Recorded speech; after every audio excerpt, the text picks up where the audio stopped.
Assalamualaikum warahmatullahi wabarakatuh. Halo teman-teman Sobat Dongkelor dimanapun kalian berada. Jumpa lagi nih dengan Kak Mangga di Dongkelor episode 68. Apa kabar kalian? Semoga masih sehat dan bahagia ya.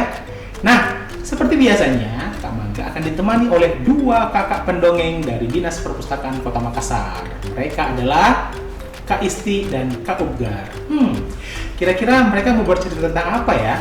Oke, yang pertama kita akan saksikan bersama cerita dari Kak Isti. Selamat menyaksikan. Hai sahabat Dongkelor. Assalamualaikum warahmatullahi wabarakatuh. Gimana kabarnya nih? Ketemu lagi dengan Kak Isti. Hari ini Kak Isti mau cerita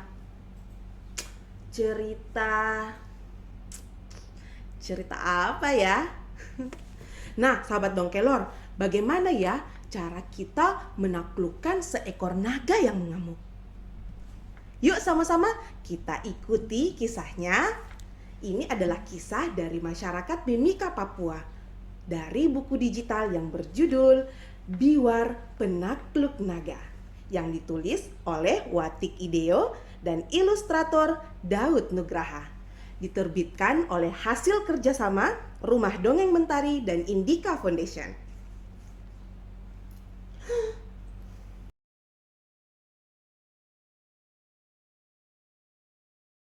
Hari ini Biwar bersukacita.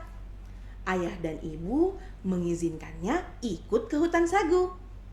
Sagu adalah makanan utama suku Mimika kala itu. "Hore, aku ikut naik perahu," seru Biwar sambil membawa Tifa kesayangannya. Saat hendak memainkannya di atas perahu, ayahnya berkata, "Shh, jangan berisik ya. Nanti naga akan bangun dan menyerang kita." Ibu juga meminta Biwar untuk bersikap tenang. Setibanya di hutan pohon sagu, mereka dengan cekatan berbagi tugas memangkur sagu. Ayah Biwar dan teman-temannya menebang pohon sagu bersama. "Itu apa, Ayah?" tanya Biwar. Ayah Biwar menjelaskan dengan sabar. "Ini bagian dalam yang akan kita tumbuk hingga berair, Biwar." Semua bahan dikumpulkan. Ibu Biwar dan teman-temannya menumbuknya sampai hancur dan keluar air. "Boleh aku bantu memerasnya?" tanya Biwar. Ibu Biwar mengangguk. Hasil tumbukan itu diperas dan ditampung di dalam wadah. Mereka lalu membiarkan air perasan itu mengendap. "Sepertinya cukup. Ayo kita ambil endapannya," seru ibu. Biwar senang sekali melihatnya. Endapan sagu itu diambil dan dijadikan bahan makanan. Sebagian sagu itu mereka bakar dan makan bersama-sama. "Nyam nyam nyam, enak," seru Biwar. Setelah selesai beristirahat, mereka pun bersiap untuk pulang. Perahu pun bergerak menyusuri sungai. Namun di tengah perjalanan, "Naga! Naga itu menghampiri kita! Awas!" Oh tidak! Ekor naga menghempas perahu. Wadah berisi endapan sagu itu terlempar begitu saja. Ayah Biwar dan teman-temannya mendayung cepat.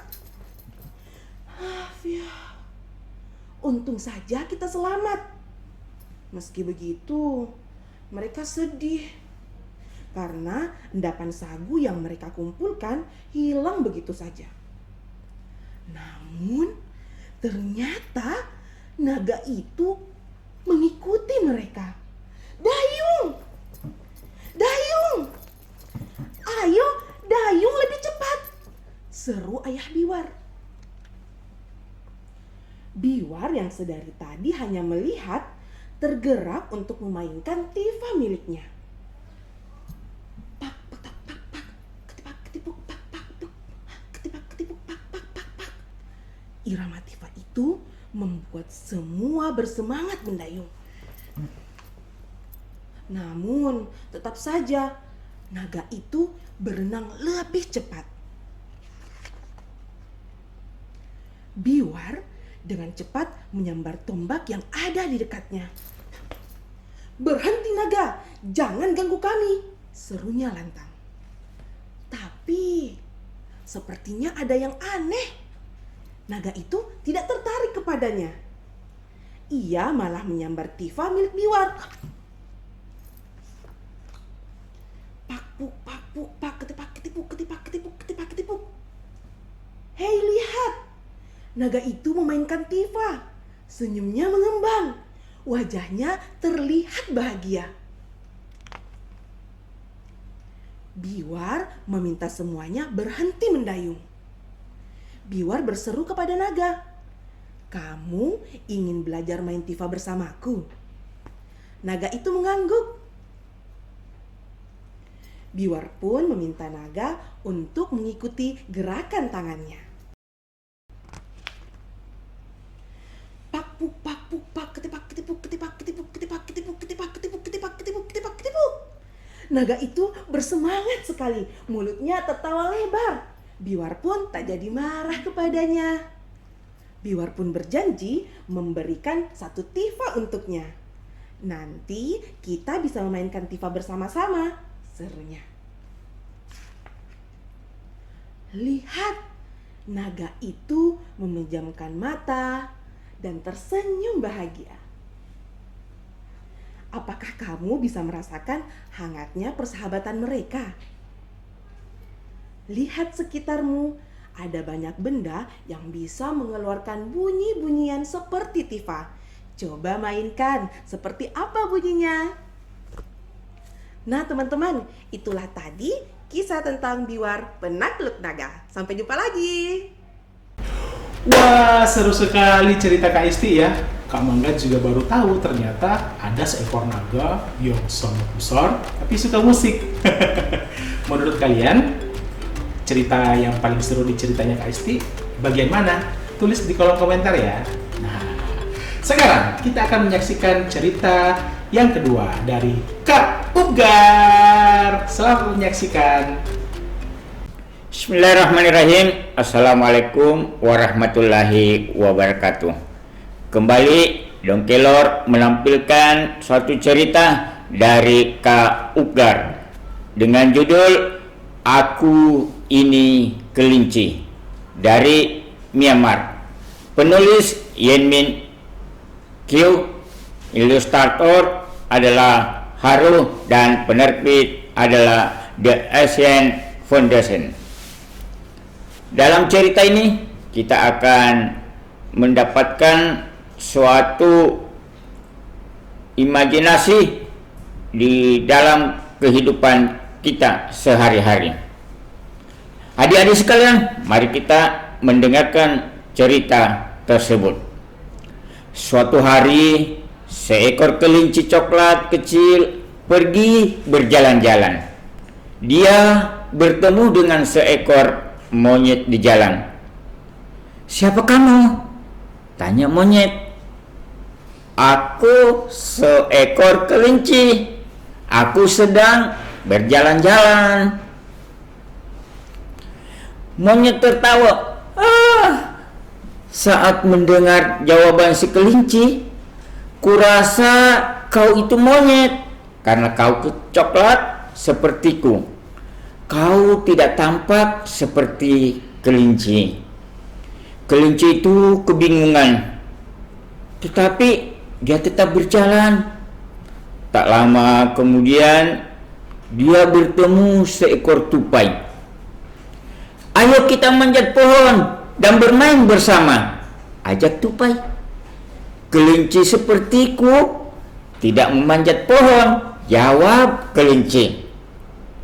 "Tapi kau coklat seperti tupai," ujar tupai sambil tertawa. Kelinci semakin kebingungan dan terus berjalan. Adik-adik sekalian, kali ini kelinci bertemu dengan tikus. Tikus itu juga tidak percaya bahwa dia adalah seekor kelinci. "Lihatlah diriku, lihat telingaku, lihat kakiku," ujar kelinci. "Aku tak percaya padamu. Kau itu coklat, jadi kau itu tikus. Aku tidak mau bicara dengan pembohong," ujar tikus. Si kelinci menangis, sedih, dan bingung. Apakah dia masih benar-benar seekor kelinci? Di ujung jalan, kelinci melihat seekor landak tua. Landak itu sangat terentang, sampai-sampai dia hanya bisa berjalan dengan bantuan tongkat. Landak itu berhenti untuk beristirahat di pohon. Kelinci mendatanginya dan berkata, "Paman Landak, paman selambat kura-kura?"